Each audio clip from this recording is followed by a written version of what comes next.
Muy buenas noches con todos los presentes. Tengan el más cordial saludo de parte de la Unidad de Posgrado de la Facultad de Empresas de la Universidad de Piura. Muchas gracias por su valiosa asistencia a nuestro webinar, La Constitución Económica y la Economía Social del Mercado, a cargo del profesor Carlos Hackanson, doctor en Derecho por la Universidad de Navarra, quien ha colaborado y ha elaborado en la Comisión de Constitución del Congreso de la República. Antes de dar inicio a nuestro webinar, comentarles que el contenido mostrado en esta ponencia es parte del contenido de nuestro programa especializado en gestión pública, programa diseñado principalmente para poder formar al participante desde las bases fundamentales de la correcta gestión pública hasta el estudio de herramientas y estrategias para la mejora y correcta administración y gestión de los recursos públicos. El programa está principalmente dirigido a autoridades, funcionarios públicos, empresarios y personas naturales que deseen participar, comprender y profundizar la gestión de entidades del Estado con un enfoque moderno y ético. Los objetivos del programa son capacitar a los participantes en el reconocimiento del entorno y sus diferentes dimensiones, para que a partir de este conocimiento se pueda gestionar mejor los recursos públicos. Conocer el nuevo sistema de inversión pública a través de casos prácticos. Reconocer los correctos mecanismos de funcionamiento interno de las entidades públicas. Nuestro programa tiene un plan de estudios fundamentado en 4 pilares. El primer módulo, Fundamentos de las Políticas Públicas, estudiaremos lo que es política y Estado, Estado y Derecho, Estado y Economía. En el segundo módulo, Administración Pública, revisaremos temas como gestión de personal, contratación y obras, gobierno electrónico, control gubernamental y comunicaciones de las políticas públicas.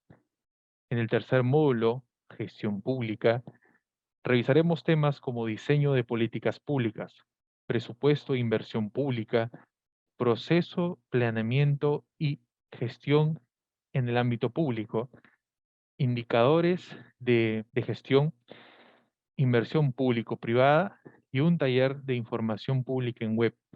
Y en nuestro cuarto módulo, otro tema de relevancia, veremos seminarios especializados sobre ética y gestión pública, descentralización, resolución de conflictos y rol del Estado en una nueva economía. El programa consta de 90 horas lectivas, es totalmente online en vivo, de forma síncrona, tiene una duración de 3 meses. Las clases son los lunes y los miércoles de 7 de la noche a 10:15 de la noche. Se emite un certificado a nombre de Universidad de Piura al finalizar el curso y la inversión es de 4.500 soles. El inicio del programa es el 20 de abril de este año. En pantalla están mostrándose los números de contacto y el correo de contacto. Al finalizar el webinar, estaremos enviando la información sobre nuestro programa con una promoción especial para todas las personas que hayan asistido a este webinar. Bien, sin más que indicar, profesor Carlos, muy buenas noches. Le dejo la pantalla. Muchísimas gracias, Cristian. Te quedo muy agradecido por la presentación. Muy buenas noches. El tema del cual vamos a hablar es relativo, ¿no?, a la constitución económica, ¿no?, la economía social y mercado. Y la razón se debe a que, bueno, es una materia, bueno, que los economistas pues, lo saben muy bien, los administradores de empresas, ¿no?, contadores, pero en realidad también tiene un claro y sesgo constitucional, ¿no?, como fundamento. Y el fundamento de la llamada Constitución Económica no necesariamente hay que apreciarlo en si aparece en la Constitución peruana, si hay un capítulo dedicado a la Constitución peruana. Como también pensar que sería raro pensar que si no está en la Constitución escrita, codificada, ese país carece de una Constitución económica. Y otra cosa más, pensar, por ejemplo, en una Constitución que sea, que restrinja, por ejemplo, la inversión privada, que restrinja la iniciativa privada, ¿no? Que el ahorro, ¿no? Eh, Cualquier tipo de inversión que se haga, pues podría estar en un texto al cual le llamen constitución, pero no sería constitución, ¿no? Podríamos, por ejemplo, discrepar, sí podríamos tener un punto intermedio, ¿no? ¿Qué grado de participación podría tener el Estado en la economía? Eso sí, pero con los resultados a la vista. Pero cuando hablamos de constitución económica, estamos hablando principalmente de eso, de la constitución, de su fundamento y todo lo que implica. La Constitución reconoce y garantiza las libertades, ¿no? Y con eso basta y sobra para decir que implícitamente están reconocidas las libertades económicas, ¿no? Son los jueces los que deben, de alguna manera, darle contenido, ¿no? A esas disposiciones relativas a los derechos, ¿no? Y a las libertades reconocidas, ¿no? Incluyendo las económicas. Es decir, en la Constitución uno puede, en el marco de las libertades, el juez puede perfectamente concretar o concretizar, por decirlo así, ¿no? Un ejercicio de una libertad, ¿no? En un tipo, pues, de acción económica, ¿no? Que además de realizar, pues, un bien humano, ¿no? Realiza a la persona como tal en su debido ejercicio y cumpliendo sus deberes, ¿no? ¿De acuerdo? En ese sentido, eh, el paradigma, ¿no? De las constituciones sobre este tema es Estados Unidos, ¿no? Estados Unidos no tiene, en su constitución de 1787, no tiene un capítulo dedicado al régimen económico. Y es el país, bueno, hasta ahora, ¿no? El país económicamente todavía más poderoso, ¿no? Eh, Esto tiene un sentido muy importante. ¿Por qué? Porque siendo el paradigma, ¿no? Los Estados Unidos, su constitución, repito, no tiene un capítulo económico, pero reconoce lo que es el federalismo.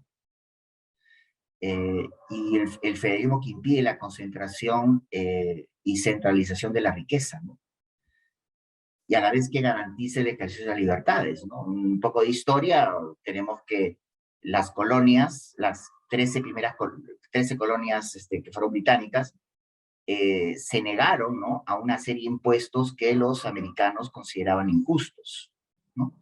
El impuesto al té, el impuesto a las estampillas, ¿no? Los consideraban. Los ingleses sostienen que era una reforma tributaria y de eso se valieron las colonias para irse, pero lo cierto es que frases emblemáticas como no hay impuestos sin representación, ¿no? Eh, que surgió, ¿no? Como bandera, ¿no? Para encabezar, ¿no? La Revolución Americana, ¿no? Con la cual logró su independencia, tiene mucho que ver, ¿no? Con la forma de gobierno que luego alcanzaron. Primero una confederación y luego un federalismo que se hizo más fuerte. Si respetaba autonomías, ¿no? Y cada estado federado, pues tiene sus recursos. Están los estados petroleros, los estados donde de alguna manera también, pues, está la tecnología, ¿no? Donde estados en donde aparentemente no había mucha cosa, pues como, no sé, pues en el desierto, pues montaron casinos. O sea, es decir, me llama la atención, ¿no? Cuando me dijeron que los servidores se encuentran de muchos bancos del mundo, incluso los peruanos, se encuentran alquilados y están en Alaska, ¿no? Entonces, claro, donde no se calientan porque hace frío, seguro, pero están en Alaska, ¿no? Cada uno ha visto la manera de agenciarse, ¿no? Y sobre todo, ese es un federalismo que se sustenta, ¿no? O sea, se crea a partir de la Constitución y que se sustenta en las libertades que ejercen las personas, ¿no?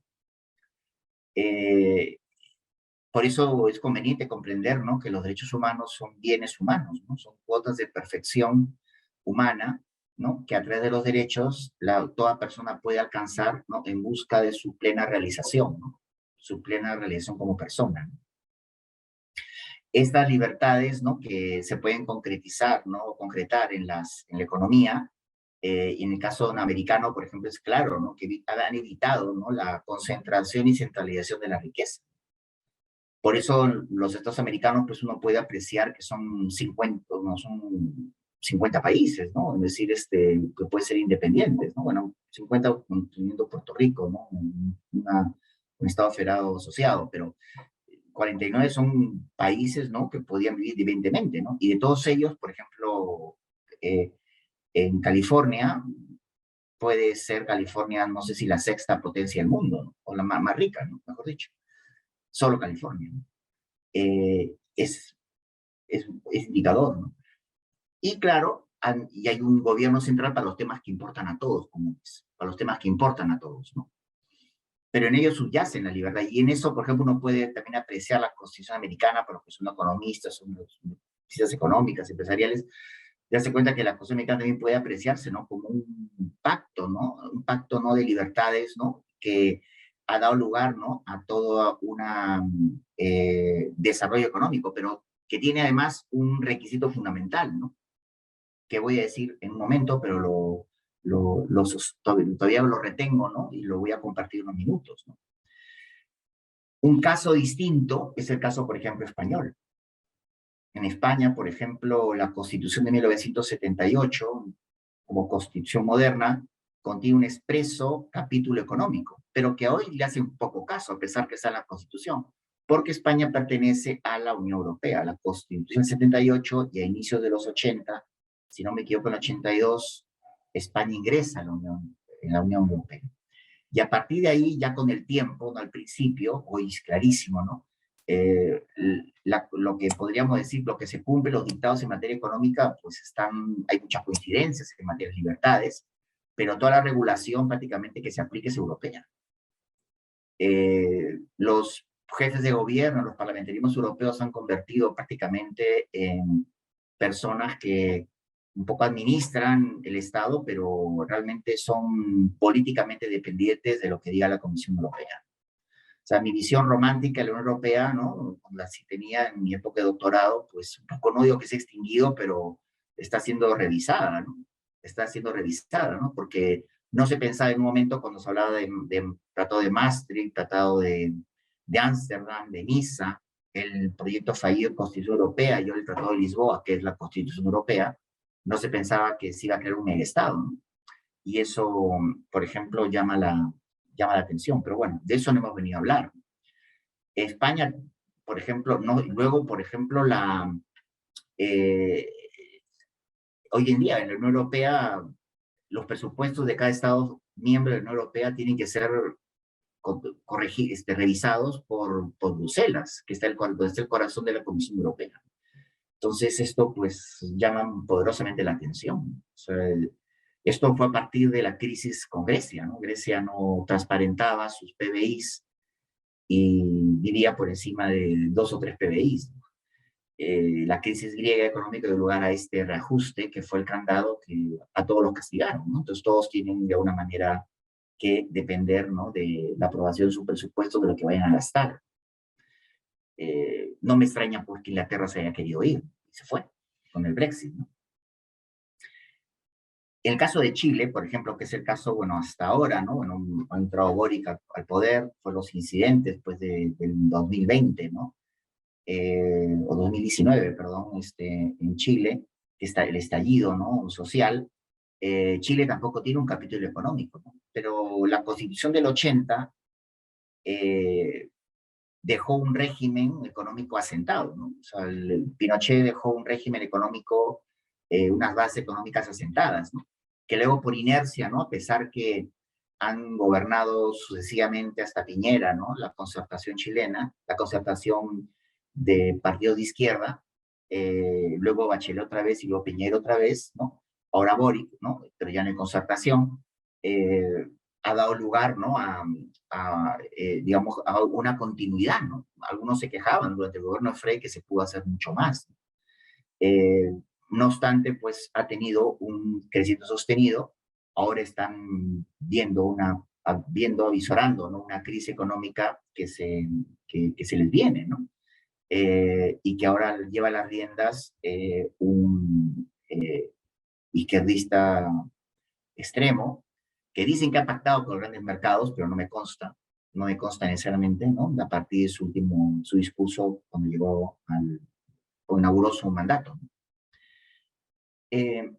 No obstante, Chile no se vio necesidad de crear una constitución económica, un capítulo, pero se vislumbra el reconocimiento de libertades económicas, ¿no?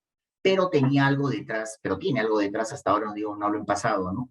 Que la sustenta y que dije que me iba a decir, pero ahora lo digo, que una constitución, ¿no? Que reconozca libertades, ¿no? Puede tener o no tener un capítulo económico, pero lo que necesita tener es un Estado de Derecho. En otras palabras, una judicatura que proteja las libertades y que mantenga firme un marco legal, ¿no? Constitucional que blinde, ¿no? A los inversionistas, ¿no? De cualquier acto arbitrario, ¿no? Reglas claras, reglas claras, no solo los derechos, sino los deberes, ¿no? Y cumplir, ¿no? De alguna manera, cumplir con estos derechos y deberes, ¿no? Que se ejerzan, y una judicatura que los respalde. Y es aquí cuando viene el caso del Perú.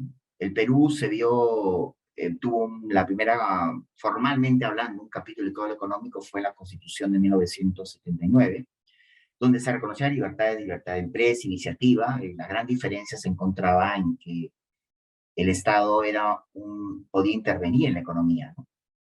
Podía intervenir, pero nada impedía que el gobierno, ¿no? Decidiera reducir, cuando se retornó a la democracia en los 80, reducir el Estado. Único que se hizo fue devolver los canales y medios de comunicación a sus legítimos propietarios, ¿no?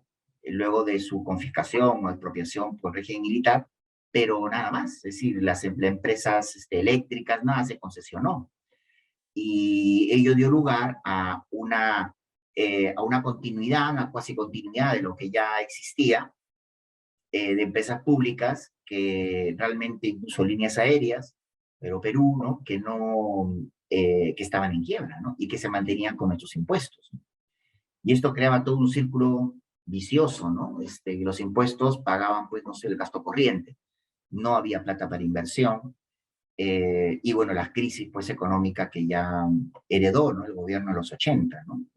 Cuando ya se produjo, pues, la crisis del petróleo y los organismos internacionales empezaron a cobrarnos el dinero que nos prestaban, incluso hasta para levantar puentes bajo el agua, porque el dinero estaba barato. La Constitución de 1993 tiene nuevos aires, ¿no? Es una reforma, como decir, de la Constitución 79, pero tiene nuevos aires en lo que respecta a la segunda intento del capítulo económico. Y es ahí cuando se vislumbra, por ejemplo, que el capítulo económico reviste unas características, ¿no?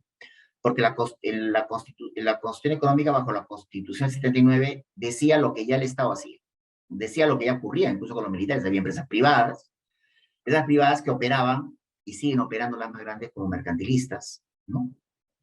Y también una participación del Estado potente, o sea, potente, ¿no? Incluso en supermercados, Superepsa, me acuerdo que una vez, supermercados, todo lo he vivido, ¿no? Supermercados en los que no había nada, ¿no? No entraba y no había absolutamente nada, ¿no? La Constitución peruana en el 93 hace un cambio muy importante, porque ahí, a diferencia del 79, que prácticamente describió lo que ya ocurría, ¿no? Había empresas privadas, el Estado tiene intervención en la economía, intervenía en la economía. La Constitución del 93 decide que el Estado no intervenga en la economía. Hay unas excepciones por las cuales puede intervenir, pero en principio no. ¿De acuerdo? Y luego se produjo la reducción, ¿no? Del aparato productivo, ¿no? Del Estado, ¿no? En cierta medida, al cual solo podría la economía intervenir de manera subsidiaria con unos requisitos adicionales que comentaré, ¿no? El problema, en el caso del Perú, es que esa judicatura fuerte no existía, ¿no? y la fórmula fue ir por el arbitraje. Es decir, los contratos con las empresas extranjeras, incluso hasta privados, se ventilan, ¿no?, en el arbitraje, pero con las empresas extranjeras todas. Porque en el Perú no existe un candado, ¿no? No existe un candado tan firme para que estas disputas del Estado con los inversionistas se puedan resolver bajo un marco legal confiable. Es triste decirlo, ¿no? Y es así cuando no solamente se crea, se estimula, ¿no?, el arbitraje internacional, sino también los llamados contratos ley, ¿no?, los cuales, por ejemplo, en campaña varios partidos, incluso el que nos gobierna, detestan, ¿no? Pero los contratos ley no hay que verlos con sentido ideológico. Hay contratos ley porque se quiere primero, dos garantías, ¿no? Primero, le dice al inversionista, ven que este contrato no se mueve. Es contrato ley, ¿no? No te lo pueden, no. Y en segundo lugar, las condiciones. En segundo lugar, cualquier diferencia lo vemos en el extranjero. Nos vamos a Washington, en el extranjero. Esas fueron las garantías para que llegaran, ¿no? En un estado grande, ocupado hasta en teléfonos, ocupado en energía, ocupado en alimentación, ¿no?, en producción, pero un estado que descuidaba la seguridad, la infraestructura, la educación y la salud, la defensa. La Constitución del 93, con la llamada formalmente Constitución Económica, lo que quiso decir es, mira, déjanos nosotros hacer el dinero a los privados, pagamos impuestos y tú dedícate a tu tarea. Invertir en infraestructura, educación, hospitales, ¿no?, todo lo que es salud, buena infraestructura, pistas, carreteras, agua, desagüe, ¿no? De la manera. Podrían privatizar el agua, en el sentido de tema de los servicios. Cuba tiene privatizada el servicio de agua, ¿no?, con una empresa, Aguas de Barcelona, si no me equivoco, ¿no? Entonces, Cuba, todo esto, por ejemplo, podría de alguna manera de ayudar al Estado que se ocupe a lo que realmente tiene que hacer, ¿no? Y que recaudando el dinero lo distribuya, porque a los impuestos se produce la distribución de la riqueza. O sea, a los impuestos se distribuye la riqueza, ¿no?, con obras públicas y mejorando la calidad de vida de los que han tenido menos oportunidades, ¿no? Un poco lo que es la igualdad material, ¿no?, tratar de llegar, ¿no? Y que esta fórmula de una manera ciertamente operó. Lo que no operó fue que el Estado tampoco hizo su tarea. El Estado, a pesar de desocuparse de unos temas que podían ser los privados, no hizo su tarea en crecer infraestructura. Acompañó al inicio del siglo XXI la descentralización, que tampoco ha producido en 20 años casi, no ha producido otro Guayaquil al menos, ¿no? O sea, Lima no tiene un eje, ¿no?, ni siquiera tiene un eje con el cual puedan jugar en pared, ¿no?, como pasa en Quito con Guayaquil, ¿no? Las provincias que más despuntaban en el norte, como Trujillo, o en el sur, como Arequipa, en Cusco, por el tema del turismo, ¿no? No es lo mismo con lo que no tiene la misma, es muy poco en realidad, ¿no? O sea, no son realmente ciudades en el punto de sitio de la palabra. O sea, son pueblos, ¿no? Y del punto de vista económico, pueblos con su mall, ¿no? Algunos tienen uno, otros tienen dos, otros tienen tres, ¿no?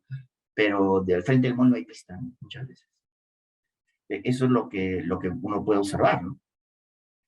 Entonces, ese capítulo formal económico que está expresamente en la Constitución ha sido un freno, ¿no?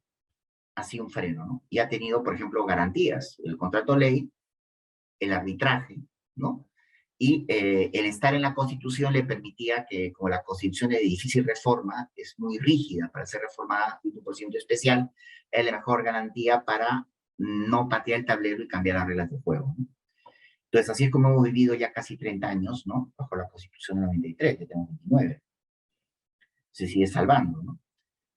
Pero estas libertades económicas, como ya adelanté, destacan, ¿no? Se caracterizan o juegan con una judicatura fuerte. Todos los derechos humanos juegan con una judicatura fuerte. Las libertades económicas que se concretan de ellas también y con toda la razón.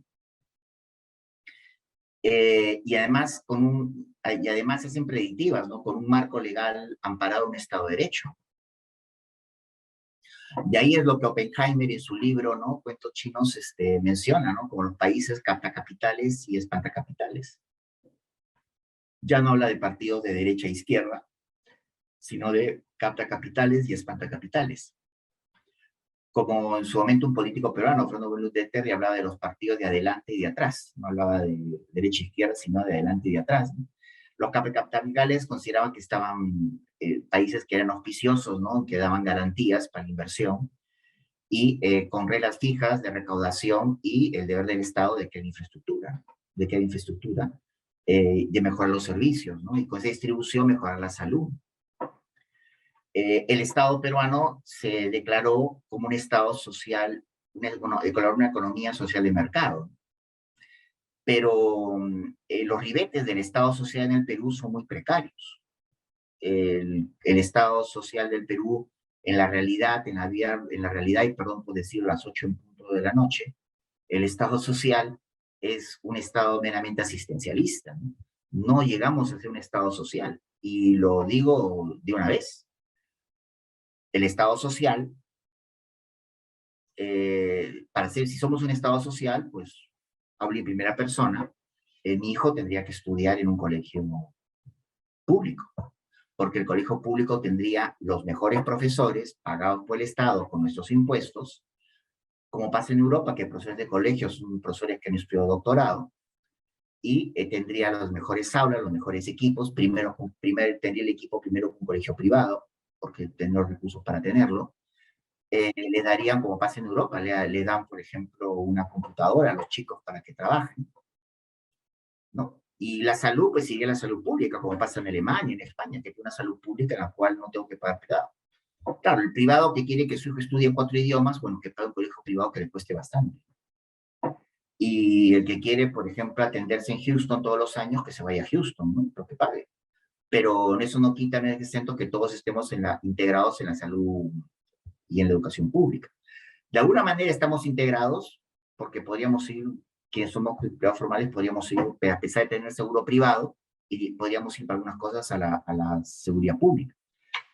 Y lo que es seguridad y lo que es seguro, lo que es la educación, por ejemplo, pasa lo siguiente, ¿no? Si hay un buen colegio público y uno quiere llevar, por ejemplo, histórico colegio en Lima, ¿no? Guadalupe, ¿no? No quiere a su hijo ahí, a lo más probable es que me digan que no puede entrar, porque yo puedo pagar un colegio privado. Y yo, aunque les conteste y le diga sí, pero yo estoy pagando impuestos para colocarlo, por ejemplo, acá, ¿no? Más vivo en Lima, vivo en otro colegio. No, porque usted puede pagar un colegio privado. Entonces, eso no tiene sentido, pero es que así es como, para un extranjero, ¿no? Viniendo de un estado social, llega al Perú y choca, ¿no? Cuando salió el río en Piura, una familia alemana, en la calle cercana a mi casa, los vecinos hicieron una colecta para ver si podían pues, hacer una reparación, todos los vecinos para la pista, ¿no?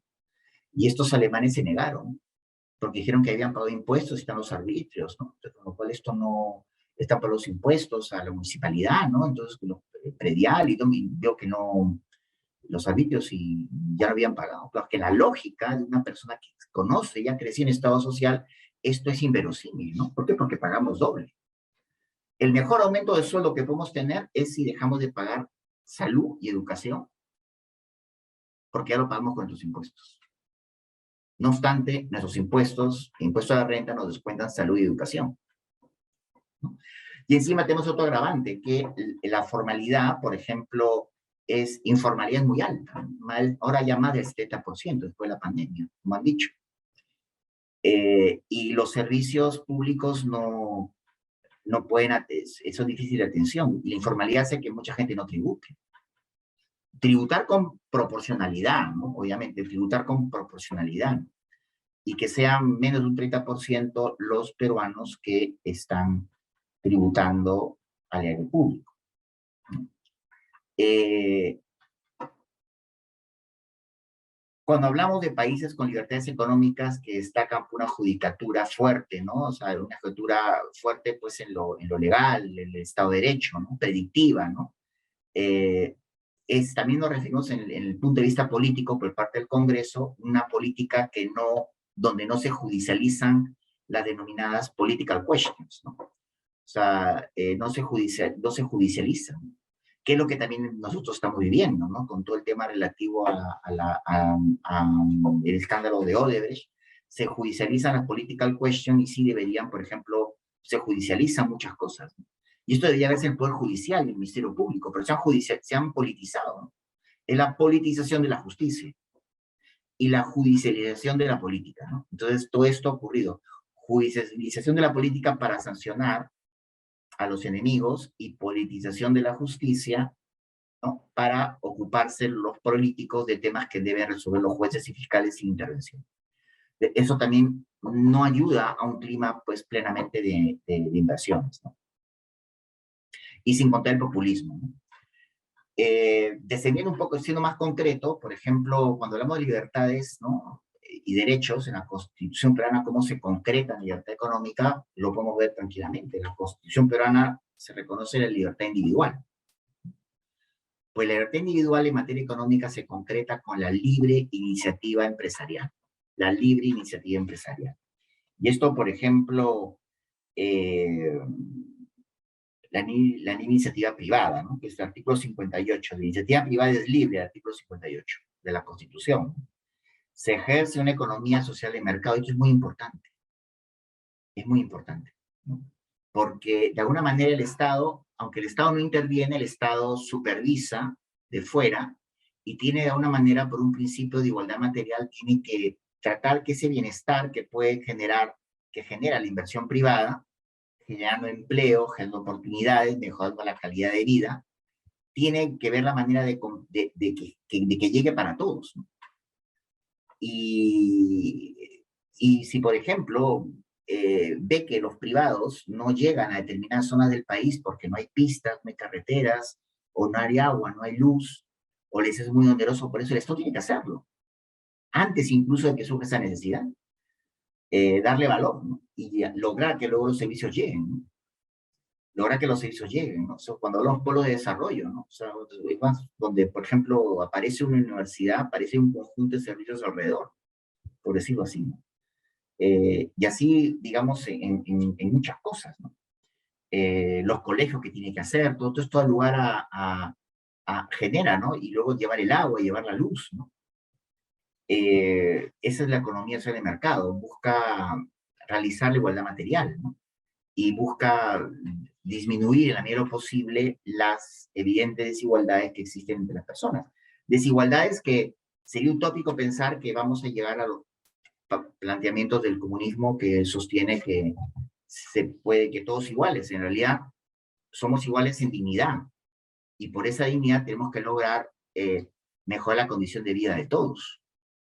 Pero digamos, esa igualdad tan rígida, pues se es utópica cuando hablamos de la igualdad, reducir la igualdad formal. Lo que se puede lograr, tener siempre a veces desgraciadamente siempre por el tema de la desoportunidad, siempre habrá diferencias en cuanto a temas materiales. Pero somos iguales sin dignidad. Lo que tiene que haber para que se disminuya con mayor velocidad es la igualdad ante la ley. Otra palabra, la igualdad ante el derecho. Sea igualdad ante el derecho, la igualdad material, la distancia entre igualdad material y igualdad formal será menor. Y esto se ve en los países que tienen gran clase media. Los países que tienen una gran clase media están sostenidos por una judicatura que aplica la ley ciegamente, sin importar a quién. Todos van a la cárcel. Si vemos lo que está pasando en el Perú, por ejemplo, eso no es así. Han pasado ya más de 6 años o 6 años y ninguno de Odebrecht, no hay ninguna sentencia. Y esto en el Perú, ocupados de tantas cosas, no estamos tomando conciencia. Es terrible, ¿no? Entonces la libre iniciativa privada o empresarial es una concreción en lo económico de la libertad individual. Luego la libertad de asociación, ¿no? Que conocemos todos, que está en la Constitución, se concreta en la libertad de empresa. La libertad de empresa, ¿no? Y también, como es una economía social de mercado, esa libertad de empresa, el Estado reconoce el pluralismo económico. El Estado reconoce diversas formas de propiedad, ¿no? Y de empresa, ¿no? ¿No? Diversas formas. Pero aquí viene el candado, ¿no? Porque no dice, si el Estado supervisa, mira, ¿no? Busca que el bienestar llegue para todos, distribuye la riqueza que obtiene de esos impuestos, ¿no? En obra pública, para superar esas evidentes desigualdades. Todos los distritos merecen veredas, agua, desagüe, todos los lugares, buenos colegios, ¿no? Ellos se ocupan, ¿no? Eh, el candado está en el artículo 60, ¿no? Cuando dice que solo autorizado por ley expresa, el Estado puede realizar actividad económica, ¿no? Pero de manera subsidiaria, o actividad empresarial, ¿no? De manera subsidiaria, ¿no? Por interés público y conveniencia nacional, las tres. Primero, por ley expresa, requiere un gran acuerdo del Parlamento, ¿no? ¿De acuerdo? Entonces nos vamos 50% más uno, o sea, es decir, no, la ley ordinaria, ¿no? La mayoría. Pero no solo la ley que puede tener mayoría en el Parlamento, que es la primera traba, sino que tiene que haber interés público, ¿no? Interés público, es decir, que sea de interés público, interés de todos, que el Estado pueda intervenir temporalmente en la economía. Y alto interés público, no cualquier interés público, alto interés público dice la Constitución, ve el artículo 60.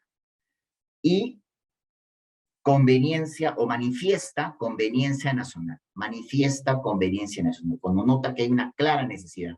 Aquí no hay, digamos, hay una ciudad, hay un déficit de viviendas, hay un déficit de, de, de viviendas, pues el programa Mi Vivienda me parece que no opera, vamos a operar, lograrlo, ¿no?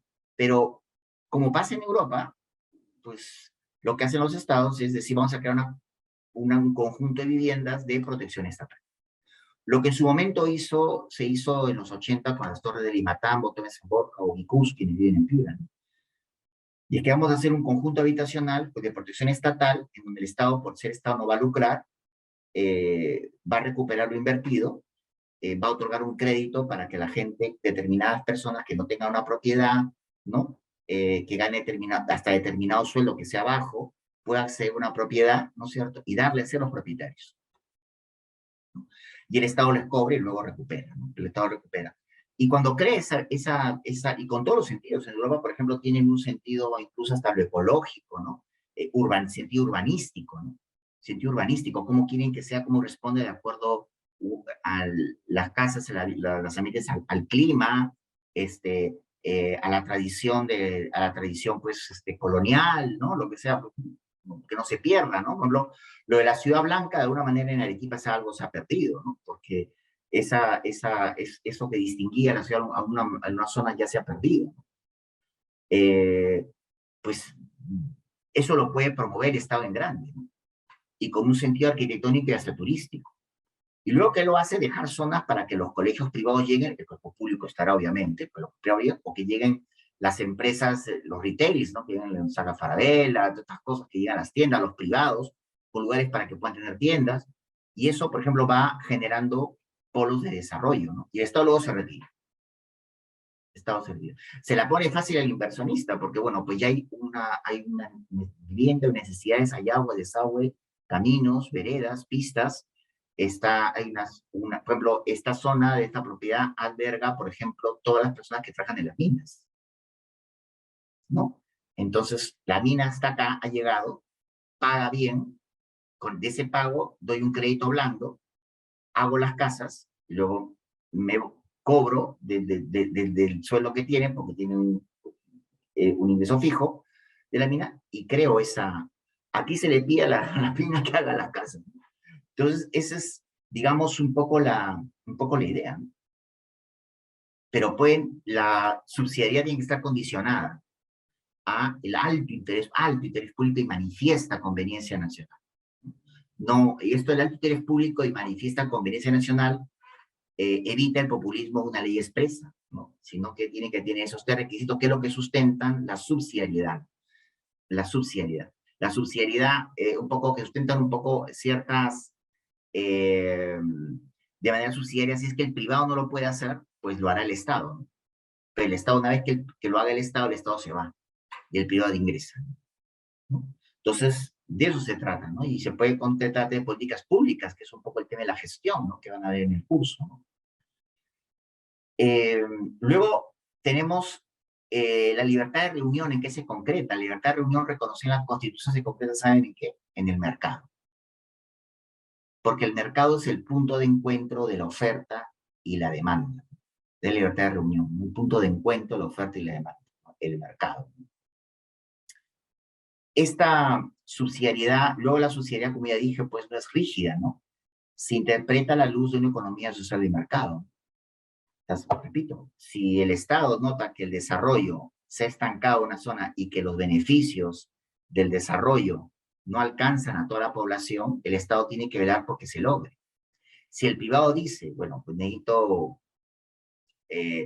caminos, necesito infraestructura, y se hace, y aún así lo hace, ya tiene que estar hecha por el Estado, pero si aún así, a pesar de haber caminos, luz, agua, el privado no llega, el Estado debe hacerlo, por conveniencia natural y alto interés público.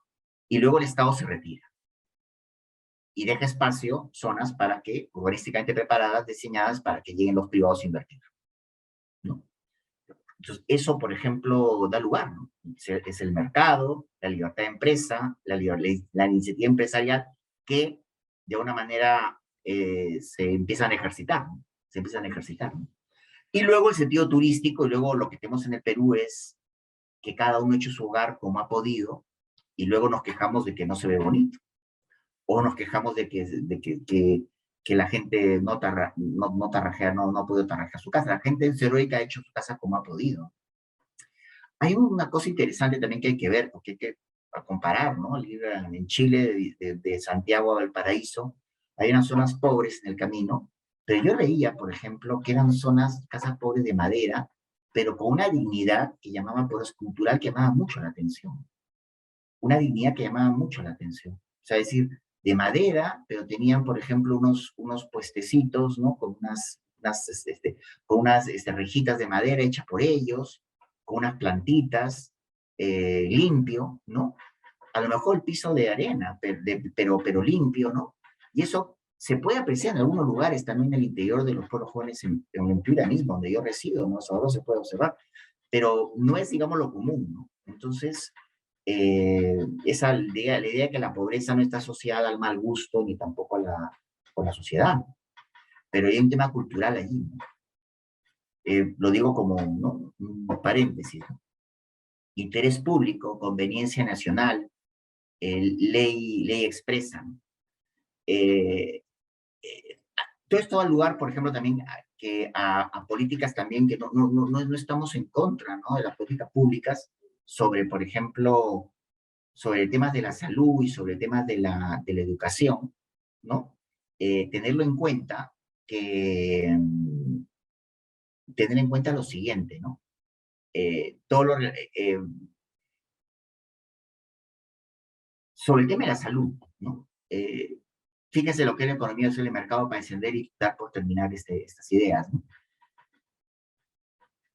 Las medicinas no tienen por qué costar, medicinas, digamos, sensibles, no tienen por qué costar lo que cuestan en una economía social de mercado, ¿no?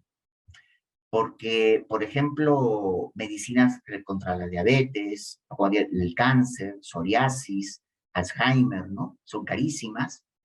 Deberían de una manera el Estado no controlar, porque el Estado no puede controlar precios bajo la economía, pero sí concertar precios con las farmacéuticas, ¿no? Y decir, ¿cuánto va a costar? ¿Cuánto va a costar? ¿Cuánto vas a ganar, mejor dicho? ¿Cuánto vas a ganar? ¿No? Y esas medicinas poder de alguna manera otorgarlas a un precio mucho más bajo, ¿no? A través del Estado, o el Estado, pues, cobrar un pequeño copago, ¿no? Por las medicinas a la gente simbólico, pero que pueda, de una manera simbólico, que la gente pueda recibir sus medicinas en los lugares públicos, ¿no? En los hospitales, ¿no? Ahora, cualquier medicina que sea, pues, que el cabello crezca, que no se caiga el cabello, para crecer, no sé, pues, la gente que quiere broncearse, por eso que les cobren, que le cobren lo que tengan que cobrarles, ¿no? Y que lucre. Pero en medicinas sensibles no, y eso es economía social de mercado, ¿de acuerdo? Aquí tenemos medicinas que cuestan 5 veces más, la misma, que lo que cuesta en España o en Francia, ¿de acuerdo? Entonces, esa visión no estamos teniendo nosotros. No somos una economía, no operamos una economía social de mercado como debiera. Y con la educación igual, ¿no? Por ejemplo, puede que el Estado no llegue a un pueblo, que no llegue a un pueblo con o no tenga, o por ejemplo, haya colegios, pero no tenga capacidad para poder, o ve más rentable decir, bueno, tengo un colegio público que no sea vasto, pero hay unos colegios privados, ¿no? Y el Estado crea lo que son las políticas concertadas, ¿no? Las políticas concertadas. Las políticas concertadas, ¿en qué consisten? Las políticas concertadas, ¿en qué consisten? Consisten en que, en lo siguiente, ¿no?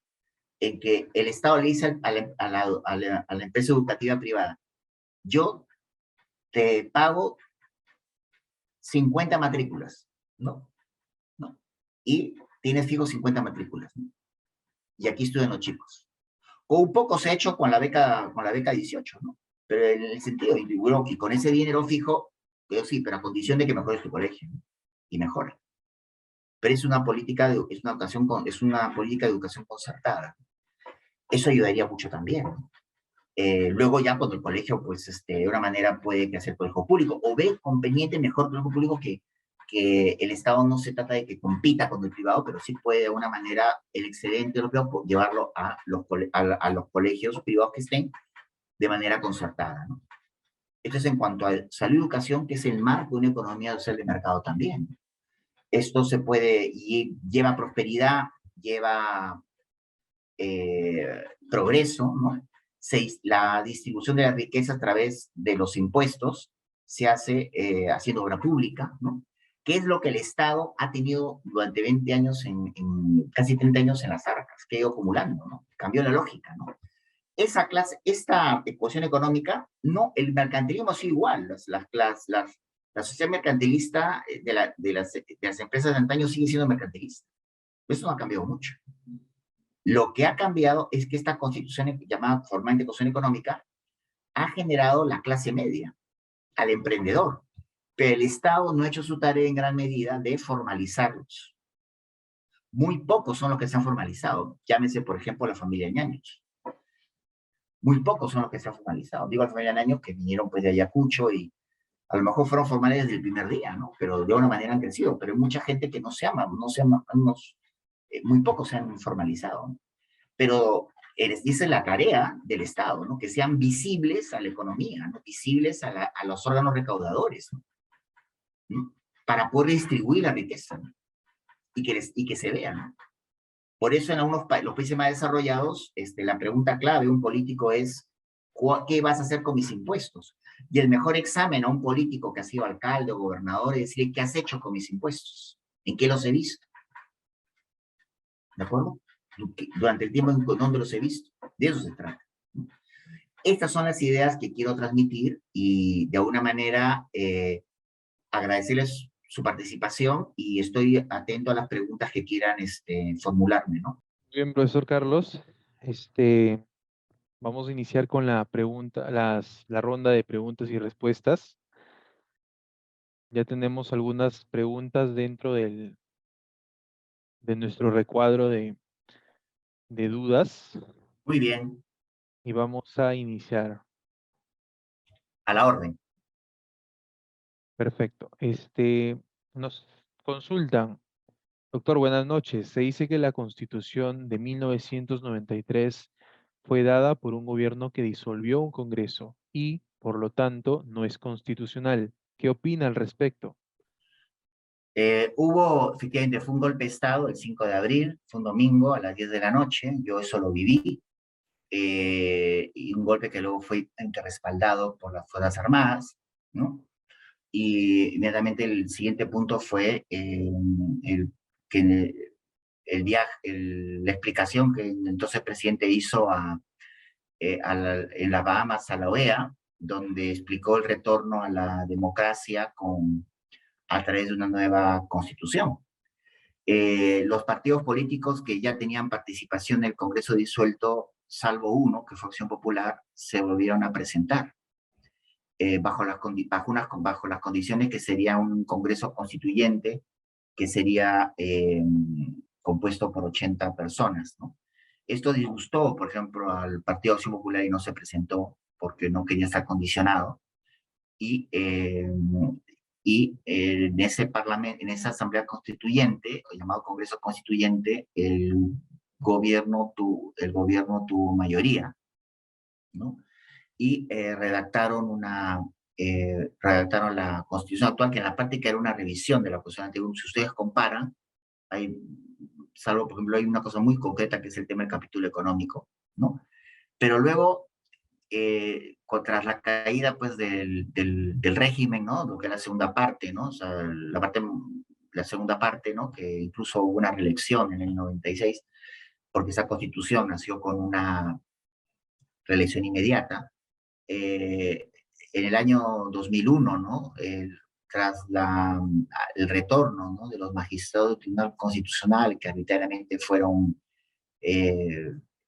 digamos, expulsados, ¿no? De este órgano, ¿no? El Tribunal Constitucional empezó, como dice el profesor Edgar Carpio, frase que él dice y me gustó, empezó a fumigar la Constitución del 93.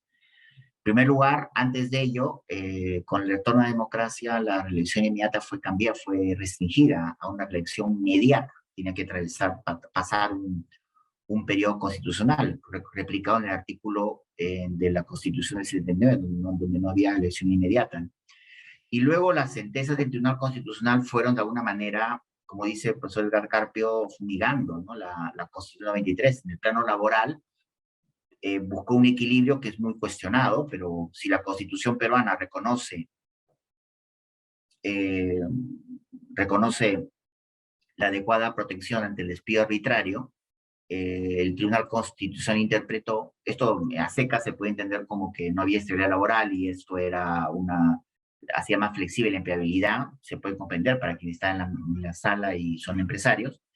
El Tribunal Constitucional en esta polémica interpretó que, bueno, que sí, pero el trabajador tiene dos opciones, ¿no? Primero, o la reposición, o la indemnización por el despido arbitrario, o por el despido arbitrario retornar a su puesto de trabajo. Entonces, claro, esto uno puede cuestionar y decir, vamos a ver, o sea, hay también libertad de empresa, ¿no? O sea, el empresario no puede estar obligado a tener a un empresario que le cree mal ambiente o no quiere tener o no pueda sostener. Lo que tiene que hacer el empresario, si no puede tenerlo, es pagarle hasta el último centavo y cumplir con todas las exigencias de la ley, ¿no?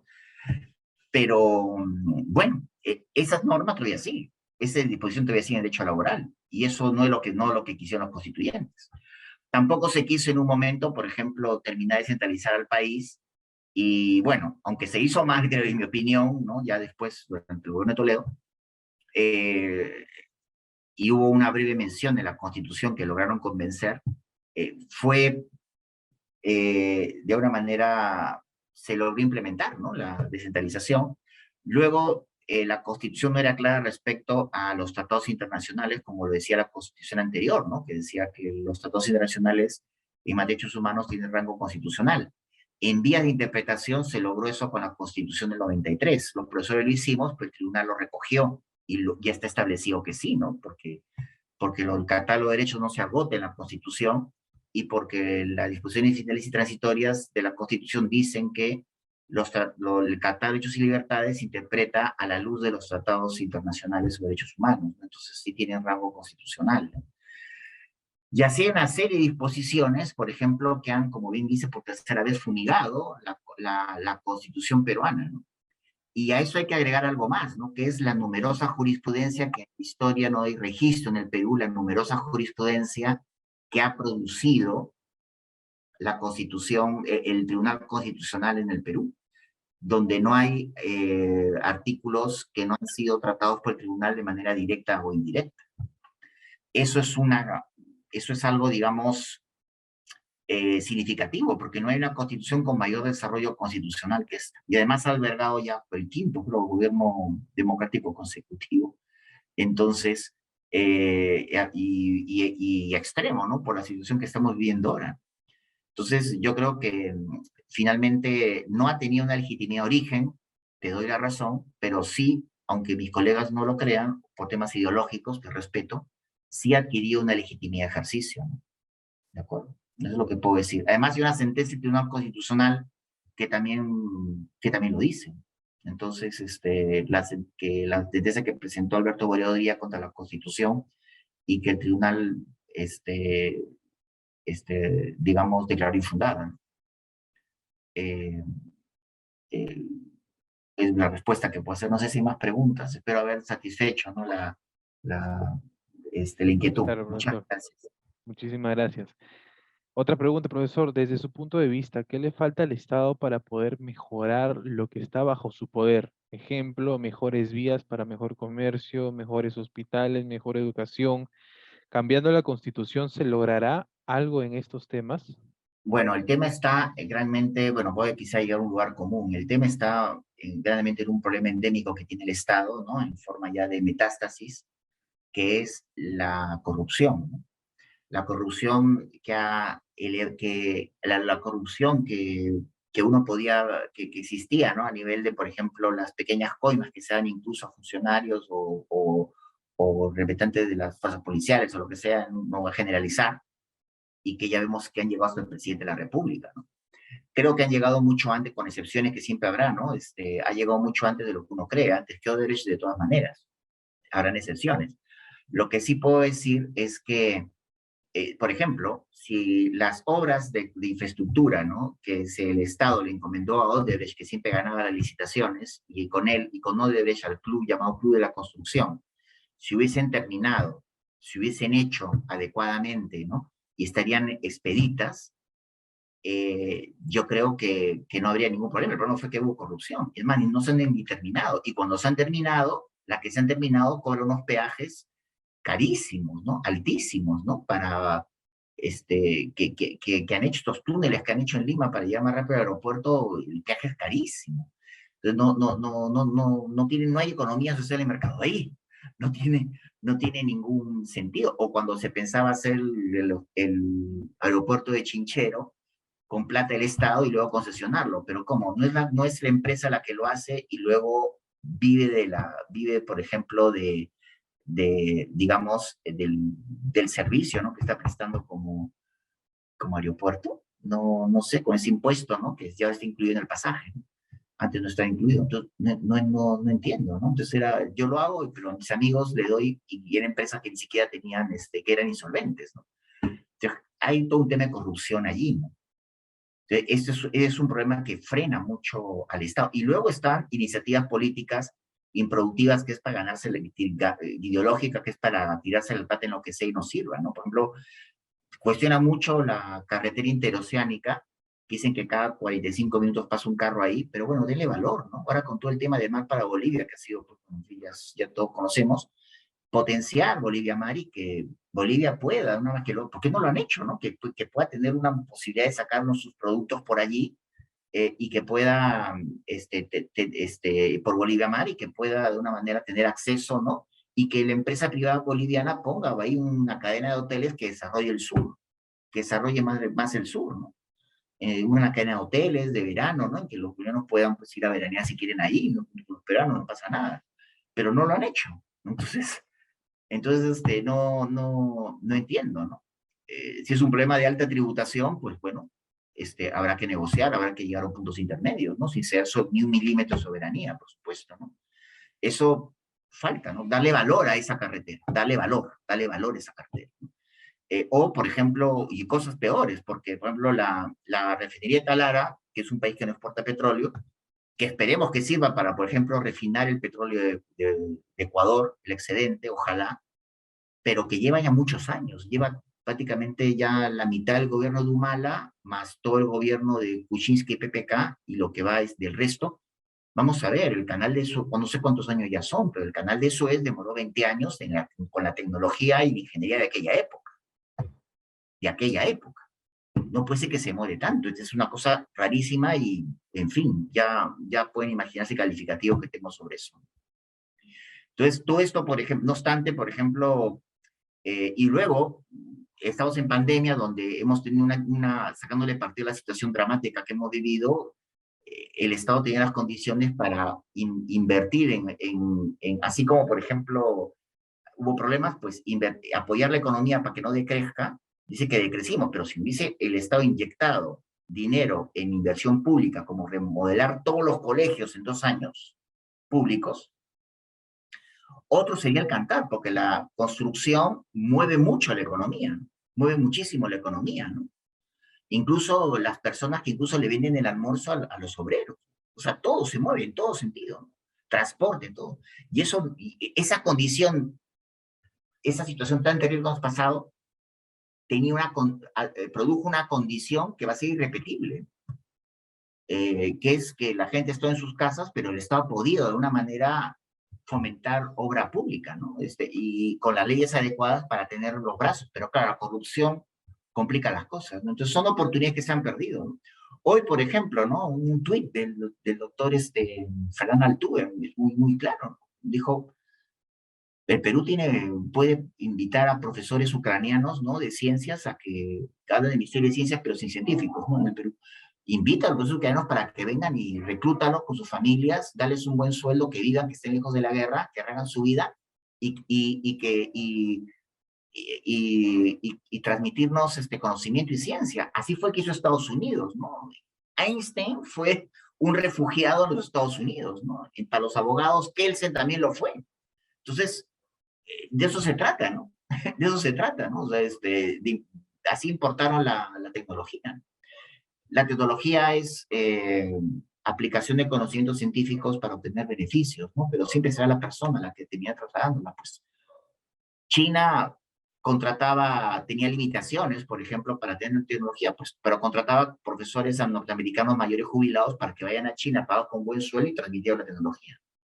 Entonces, hay salidas, pero realmente hay también intereses creados, ¿no? Que siento que al Perú lo frenan, ¿no? En gran medida la corrupción, ya hay intereses, ¿no? Foráneos, ¿no? Que impiden, por ejemplo, que el Perú despegue más, ¿no? No nos pongo de víctimas. Hay un tema también de comisión, de acción, que es la corrupción, y también hay otros factores que vienen foráneos que buscan que el Perú, por ejemplo, con leyes absurdas, que es meternos autogoles, ¿no? Que impiden que el Perú, pues, desarrolle. Y además que el Estado también, por tema, no sepa invertir, no sepa mejorar.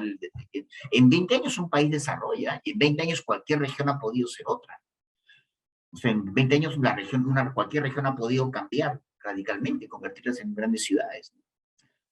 Es parte de lo que puedo comentarte, ¿no? Te quedo agradecido. Perfecto, profesor, muchísimas gracias. Unas dos últimas preguntas. Muy bien. Nos indican que muy interesante el tema. ¿Qué acciones o mecanismos legítimos y constitucionales tiene el Estado para llegar a un acuerdo de precios con una empresa privada? Y ahí mismo, anexando la otra pregunta, a su criterio y en resumen, ¿qué se puede mejorar en la Constitución actual? Yo lo que creo es que, bueno, hay especialistas, ¿no? Primero, un sistema integrado de salud, ¿no? En que busque que cada vez más peruanos, o sea, los peruanos más necesitados, porque aquí los servicios públicos se entienden que son para los más pobres, ¿no? Y son para todos. Hay intereses creados también allí, ¿no? Hay un público cautivo, empresas de aseguradoras privadas, ¿no? Que han crecido, ¿no? A costa de pagar doble, ¿no? Pago mis impuestos, pero voy a seguro privado, ¿no? Con la desventaja que luego cuando uno es mayor ya no tiene seguro privado, que es una cosa curiosísima, de las CPS, ¿no? Las CPS yo termino, me jubilo y ya no puedo seguir con el seguro privado. No tiene sentido, ¿no? Y si lo tengo es carísimo. Son bombas atómicas, ¿no? Entonces, se puede presentar y si no se importar, pedir venir, ¿no? Una comisión alemana o española que nos diga cómo implementar un sistema de salud. En España son 40 millones de españoles, ¿sabes? O sea, yo como más, y tiene un sistema de salud público. O sea, acá somos 30 y pocos. O sea, podríamos instalar lo que nos ayude, y mucho que esto juega la geografía del país, ¿no? Que también es un tema, como dicen, Dios hizo el mundo, pero deshizo el Perú, ¿no? que trae muchas ventajas en todo el tema de los pisos ecológicos y la riqueza del país que tiene, pero demanda mucho ingenio, ¿no? O sea, para los incas demandó mucho ingenio, ¿no? Llegar, llegar toda la costa del país, ¿no? Llegar el imperio incaico, ¿no? Pero lo que es la infraestructura, y toda su infraestructura allí, ¿no? La que se ha podido, la que todavía se ha mantenido, ¿no? Pero se puede instalar si enmarca un sistema, tener, por ejemplo, con las empresas farmacéuticas y en el área de la economía social de mercado, ¿no? Llegar a concertar precios con las farmacéuticas para las de medicina que se compra el sector público. O sea, la empresa no va a dejar de ganar, no va a dejar de lucrar, pero lucrar lo debido, ¿no? O sea, el justo precio, ¿no? Es decir, de ganancia, ¿no? Y costo y ganancia. O sea, eso no está mal, pero no puede ser que la misma medicina te cueste 5 veces menos fuera del país y acá te cueste más, ¿no? Eso no tiene asidero, ¿no? O sea, y luego sobre todo en medicinas que son sensibles, ¿no? Entonces, por la economía social de mercado, ¿no? Entonces, si de alguna manera, y si esto se quiere implementar ahora, y esto demandan, por ejemplo, acciones legales, la Judicatura y hasta el Tribunal Constitucional tienen que respaldar la idea de lo que da de contenido a la economía social de mercado. ¿Qué implica, no? Y lo que implica es más trabajo para el Estado que para los privados, es decir, más o menos, o sea, un poco ordenar las cosas, ¿no? Que las medicinas digamos, adelgazar automáticamente, eso ya pues que te cobren lo que quieran, ¿no? ¿No? Si no quieres hacer ejercicio, que te cobren lo que quieran, ¿no? Pero medicinas para la diabetes, incluso la regulación es esa. Ustedes ven que los diabéticos la tienen bien complicada, ¿no? Van al supermercado y las cosas para diabéticos o no hay o son muy pocas. Pues eso también tiene que ocuparse el Estado, ¿no? O sea, ¿tú qué estás vendiendo, empresa supermercado? Ya, pero te doy peso, sí, pero también piensa o sea, el sentido de equidad, el sentido de todas estas políticas identitarias, ¿no? Te cambia la manera de hablar, ¿no? Pero también están en un conjunto de personas que tienen unas condiciones y no se les atiende. Por ejemplo, pasa también en la educación, ¿no? El que menos tiene un hijo que, bueno, pues no le va bien o hija que no le va bien en las matemáticas, ¿no? En los colegios públicos europeos, ese chico o niña se queda 1 hora más en el colegio porque va a tener refuerzo. Ya está pagado por el Estado. No habla, ya está pagado por ti, por tus impuestos. Aquí no, aquí llega al colegio y sigue teniendo clases porque le contratamos profesora privada, ¿no? No tiene sentido. O sea, no es una economía solo de mercado. Es la economía de que cada uno baila con su pañuelo y el Estado hace lo mínimo necesario. Hace lo mínimo necesario, ¿no? Y con una gran ola de corrupción, ¿no? Y luego, ¿qué cambiar de la Constitución? Pues la Constitución es un documento perfectible, ¿no? Un documento y lo ha sido la Constitución peruana, ¿no? Los cambios que ha tenido ahora último han sido, pues, nefastos, ¿no? Porque, digamos, no permitir la reelección ni mete congresistas, lo que ha hecho es cortarle la cabeza a los congresistas que eran reelectos, porque eran la clase política viva del país. Fue un ataque contra ellos, ¿no? Y lo estamos viviendo ahora, ¿no? Porque el Parlamento actual no sabe articular políticas para resolver problemas extremos como el que estamos viendo ahora.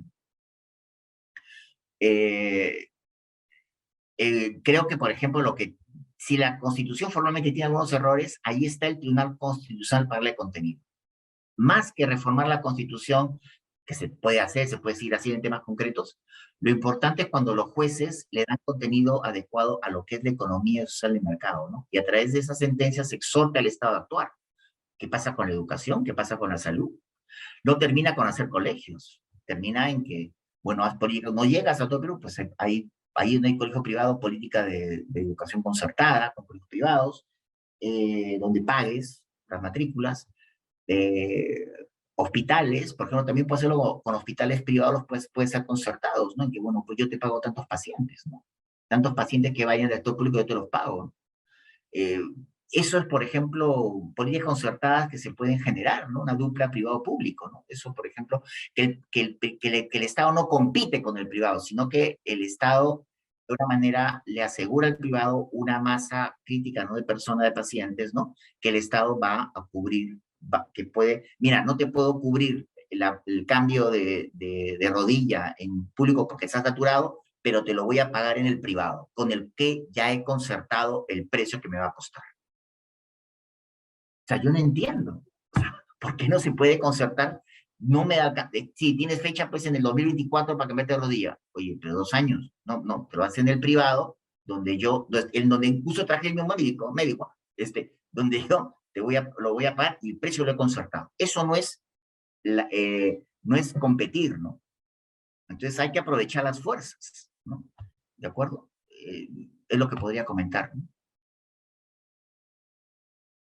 Perfecto, profesor. Y una última opinión sobre una pregunta.